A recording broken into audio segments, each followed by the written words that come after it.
इतने सुंदर हैं ठाकुर जी। वर्णन आता है कि नाल छेदन होता है ना, नाभि का छेदन होता है, तो नाल छेदन करवे वारी को बुलावे गए। बोले भैया नंद जी के लाला भयो है, नाल छेदन करनो है। तो नाल छेदन करवे वारी बोली ऐसे ना जाऊंगी, मैं मोटी दक्षिणा लूंगी। नंद बाबा बोले कहा चाहिए तो बता दे। खूब सारी सामग्री बता दी, माने इतनी गैया चाहिए, इतने रत्न चाहिए, इतने आभूषण चाहिए, नव लखा के इतने हार चाहिए। वो वाहुए लगी कि भैया इतने दिनों बाद मांगवे को मिलो, पीछे मत हटो। नंद बाबा बोले तू जो कहेगी सब देंगे, तू चल एक बार वह बालक को नाल छेदन कर दे। महाराज इतनी अदा में अदब में पालकी मंगवाई, पालकी में बैठ करके जय घोष कराती, भाई कीर्तन मंडली आगे पीछे चलवाती, भाई जा रही है नाल छेदन करवे। क्योंकि वह पता चल गई है कि जरूरत है और ये कोई सामान्य नहीं है, ब्रज के राजा हैं, इनते तो जितना हो सके मांग लो।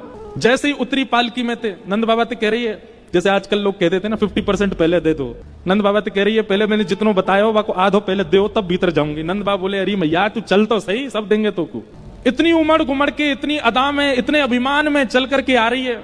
नंद भवन में जैसे ही प्रवेश किया, यशोदा मैया के गोद में नीलमणि लेटे हैं, अभी नाल छेदन भई नहीं है। जैसे ही भीतर पहुंची और जाकर के बोली लाओ कहां है बालक दिखाओ। मैया ने जैसे ही नेक वस्त्र हटा करके अपने, अब देखो बुरा नहीं मानिएगा, 1-2 दिन के जो बालक होते हैं ना उनका रूप नहीं होता, उनका स्वरूप नहीं होता, सब एक से ही लगते हैं। कभी जाके देखो छोटे छोटे बच्चों का जो बाढ़ होता है, जहां 1-2 दिन के बच्चे होते हैं, सब एक से ही लगते हैं, कोई ज्यादा विशेष अंतर नहीं होता उनमें। तो इतने छोटे बालक में रूप नहीं आता, वो सामान्य सा ही लगता है। लेकिन जैसे ही यशोदा मैया ने वस्त्र हटाया लाल जी के मुख से और वो नाल छेदन करवे वारी को जैसे ही प्रदान किया, महाराज ठाकुर जी को रूप देखते ही पहले तो नेत्र सजल है गए, हाथ कांपन लगे।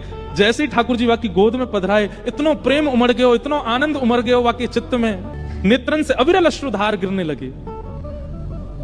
धीमे से नाल छेदन कियो और नाल छेदन करवे के बाद हृदय से लगा करके, या तो यशोदा जी को अवसर मिलो है या वह नाल छेदन वारी को अवसर मिलो है। हृदय से जैसे ही लाल जी लगाए और लाल जी लगा करके पुनः यशोदा जी को दिए। इतने में नंद बाबा आए, जितनी सामग्री मैंने बताई सब लेके संदूकन में बढ़िया हीरे जवाहरात रत्न लेकर के आए, आकर के सन्मुख रख दिए, ले जाओ आपने जो दक्षिणा बताई सब व्यवस्थित है।